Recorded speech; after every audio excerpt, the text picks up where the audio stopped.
हमारे सहयोगी रवीश रंजन बिहार की चुनावी रिपोर्टिंग कर रहे हैं, अलग अलग जगहों पर जा रहे हैं।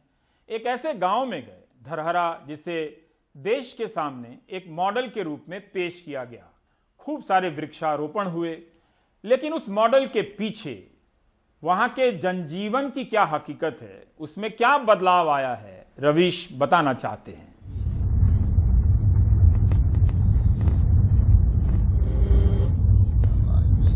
भागलपुर से करीब 30 किलोमीटर दूर ये है एक आदर्श गांव धरहरा है।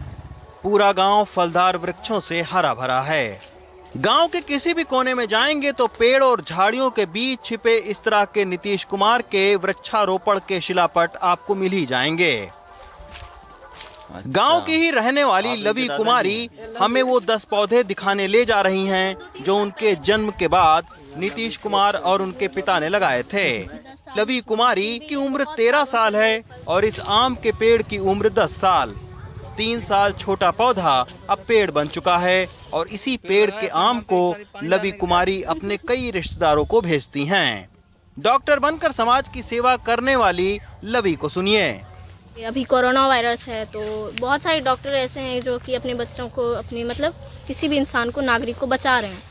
उसी तरीके से मैं भी चाहती हूँ इंस्पायर होकर कि मैं भी बनूँ डॉक्टर, ताकि कभी भी ऐसा सिचुएशन आए तो मैं भी किसी को बचा सकूँ।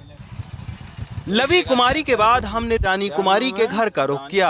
बहुत खोजने पर 2010 में नीतीश कुमार द्वारा किए गए पौधारोपण से जुड़ा ये शिलापट मिला। ये देखिए भैया, पेड़ भी खत्म हो गया, बच्ची गई और वो पौधा भी। लेकिन इस घर की त्रासदी ये रही कि रानी कुमारी की डायरिया से मौत हो गई। प्राइवेट अस्पताल में कराए गए उसके इलाज के पैसों का सूद अभी तक उसके गरीब माता पिता भर रहे हैं। जिस इंदिरा आवास योजना के तहत मकान बनाना चाहते थे, लेकिन उसके लिए ना तो उन्हें पैसे मिले और ना ही कोई मदद। रानी कुमारी का मन खराब था, अजय कुमार के यहाँ पहले ले गए थे, माँ पर दिखाए, माँ से ठीक हो गया था। 30,000 रुपया माँ खर्चा किए थे। अच्छा, माँ खर्चा किए थे तो वो सूद वाला मांगबे न करेगा सूद, तो वहीं से हम 35,000 उठा करके लोन बस तोड़ दिए कर्जा। कमा के कर्जा देते हैं। अभी कोई चीज नहीं दिया, बोला कि इंदिरा आवास भी दे देंगे। मेरा घर देखिए टूटा फूटा सा है, हम लोग को इंदिरा आवास भी नहीं दिया। कोई तरह का कोई खोज खबर नहीं किया है। बिहार के मुख्यमंत्री रहते नीतीश कुमार गांव में 2010 से 2014 तक 4 बार आए। यहाँ लड़कियों के लिए 10वीं तक सरकारी स्कूल है। गांव की सड़कें पक्की बनी हैं।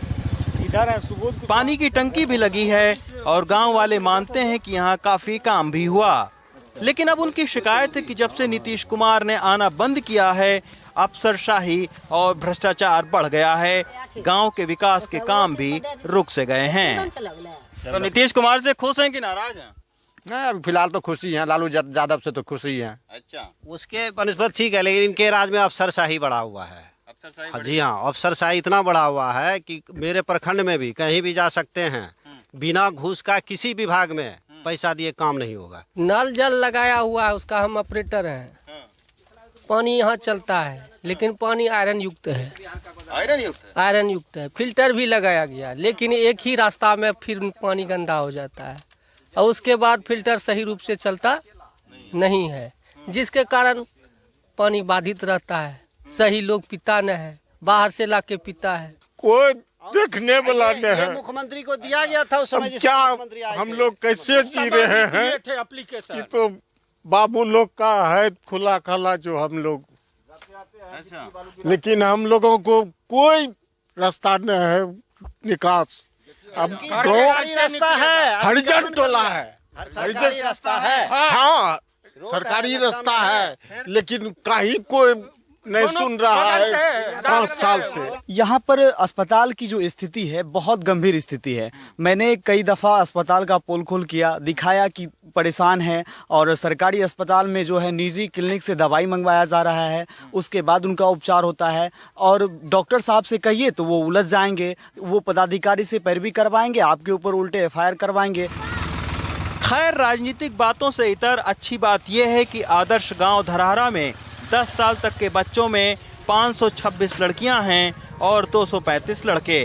गांव की लड़कियों का अनुपात बढ़ने और हर लड़की के जन्म पर 10 फलदार पौधे लगाने की वजह से आम, पपीता और केला की पैदावार भी बढ़ी है। गांव काफी संपन्न हुआ है। ये बिहार का अंगिका क्षेत्र है और अंगिका में एक गीत गाया जाता है कि बिटिया जन्म में पेड़ लगाभो, संग संग लाभो पायो नी। तो इस गांव और परंपरा के नाम पर बिहार सरकार ने अपना नाम तो चमकाया, लेकिन ना तो इस गांव को और ना ही इसके पर्यावरण मॉडल को आगे बढ़ाया। भागलपुर से मुन्ना के साथ रवीश रंजन शुक्ला, एनडीटीवी इंडिया।